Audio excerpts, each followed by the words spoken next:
Oui, Madame la maire, Mesdames et Messieurs, mes chers collègues, vous dire, Monsieur Lézère, que nous voterons cette délibération et que c'était, je pense, une évolution attendue d'un organisme qui a fait ses preuves dans le passé, mais qui peut-être aujourd'hui ne correspond plus ou ne répond plus totalement aux attentes et à l'évolution du sport dans les grandes villes. Et il y avait certainement, c'est peut-être mieux de créer quelque chose que de demander une réforme en interne. Nous partageons votre approche. Je pense que sur ces deux axes forts que sont, d'une part, et vous en parliez en préambule, le sport amateur de haut niveau, mais également le sport pour tous, qu'on va décliner sous deux formes, soit à travers les associations qui enrichissent la vie de nos quartiers, la vie de notre ville, ou par la pratique individuelle. On voit bien que ce sont deux approches aussi qui sont différentes. On parlait tout à l'heure, et puis pendant notre pause, du succès du week-end du Top 14. Il doit y en avoir d'autres, pas que du rugby, bien évidemment. Parce que l'on voit bien que cela crée de l'émulation, cela crée de la joie, cela crée aussi du développement économique pour notre ville. Et pour ça, c'était bien. Mais ça faisait combien de temps qu'on n'avait pas eu quelque chose comme ça à Rennes? Ça faisait depuis très longtemps, parce que faut pas aussi se cacher derrière son petit doigt. Ça faisait quand même une dizaine d'années qu'on loupait rendez-vous après rendez-vous toutes les grandes manifestations européennes ou mondiales qui se développaient dans notre pays. Alors s'il y a effectivement un coup d'arrêt à cela par une nouvelle volonté, c'est très bien. Et le sport doit trouver encore plus sa place dans notre ville. Et effectivement, le Conseil du sport rennais, que vous nous annoncez dans son nom ce soir, c'est une bonne chose. On sera très vigilant, bien évidemment, pour que cette instance soit une véritable instance de concertation. Et il faut qu'il y ait des objectifs qui soient clairement définis. Et nous devons les connaître, Monsieur Lézère. Pour l'instant, nous ne les connaissons pas.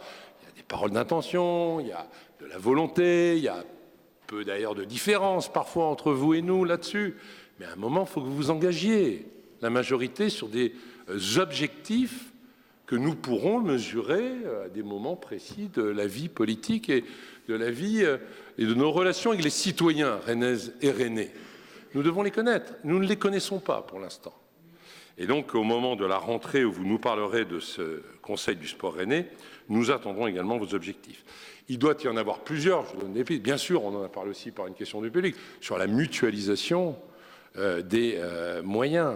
Si on veut avoir des clubs de haut niveau, voire de très haut niveau à Rennes, et Rennes Métropole, mais Rennes parce que nous sommes la ville-centre, on ne peut pas continuer comme ça. Je vous ferai grâce de parler du rugby, mais vous preniez l'exemple du volley, mais ce n'est pas une bonne nouvelle qu'on ait deux clubs féminins au même niveau. Je ne voudrais pas faire plaisir, mais je veux bien reconnaître qu'il y a eu un gros travail de fait dans le passé, par exemple sur le basket. Mais il faut que nous ayons l'objectif et l'ambition d'avoir dans tous les sports collectifs féminins, et j'insiste sur le sport féminin, on a eu d'autres débats tout à l'heure sur cette question de la femme dans notre cité, débat important, mais dans le sport, nous devons avoir ce débat-là aussi. Le sport féminin est une formidable capacité d'attirer du public. On le voit, on l'a vu avec le match de foot de l'équipe de France, dans le passé avec l'équipe de France de rugby. Donc il faut aller dans ce sens-là, les hommes et les femmes. Mais il faut également, donc vraiment ne nous satisfaisons pas d'avoir des clubs, que ce soit le REC ou le Serre-Paul-Bert, au même niveau de National 2 de volley. Mais il faut également que l'on soit très attentif sur la question la relation avec les associations. Il faudra que vous nous disiez comment vont être traitées les associations. Parce que l'Office des sports était devenu quelque peu une politique de guichet. J'ai souvenir d'autres débats plus longtemps sur un autre office. On voulait s'opposer à la politique de guichet. Bon, il aura fallu 15 ans entre l'OSCR et l'Office des sports, mais c'était devenu quasiment, je crée une association sportive, j'y vais, j'ai le droit d'avoir des subventions. Et puis, il y avait des décalages. Il n'y avait rien de pire, honnêtement, que de monter un cran supérieur avec un club, puisque l'impact en matière de subventions à travers les fonds que nous pouvions donner à cet office qui arrivaient dans l'association, c'était en gros 1 an et demi ou 2 ans plus tard. Sauf que quand vous montez d'un cran, c'est dès la saison suivante que vous avez besoin de voir votre budget évoluer. Donc si là-dessus aussi, vous avez une amélioration, je pense que nous en serons très contents. Et puis, moi j'aimerais quand même que nous en profitions pour qu'il y ait grande remise à plat de la situation des équipements sportifs dans notre ville. Parce que là encore, j'ai le sentiment qu'on saupoudre. Il faut quand même qu'on ne se cache pas derrière notre petit doigt. On est élu de Rennes et Rennes Métropole. Nous n'avons pas un équipement de niveau de la 10e ville de France. C'est-à-dire, nous n'avons pas, comme on l'appelle, palais des sports, office des grandes salles de sport, ce que vous voulez. Nous n'avons pas cet équipement.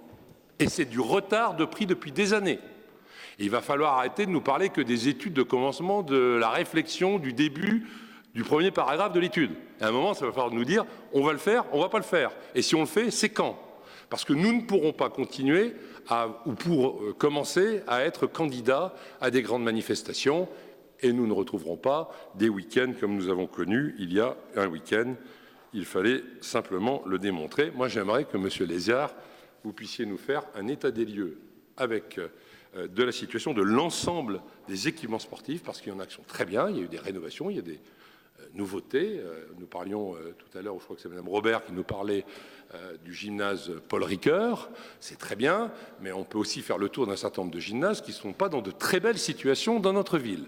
Donc je pense qu'il faut qu'il y ait un plan aussi de modernisation et d'amélioration de ces équipements. Mais, Madame la maire, et ce sera ma conclusion, là-dessus, force est de constater qu'il y a un travail de fait sur ce dossier du sport et que nous regardons ce travail avec beaucoup d'intérêt. Moi, j'aimerais, il y a eu d'autres débats sur la remise en cause, parfois de la gestion des ressources humaines de votre majorité, mais je trouve qu'il est temps qu'il y ait une promotion. Et, Madame la maire, il n'est pas normal que la 10e ville de France confie le dossier du sport à un conseil municipal délégué. Il est largement temps qu'Yvan Lézard devienne adjoint en plein exercice au sport.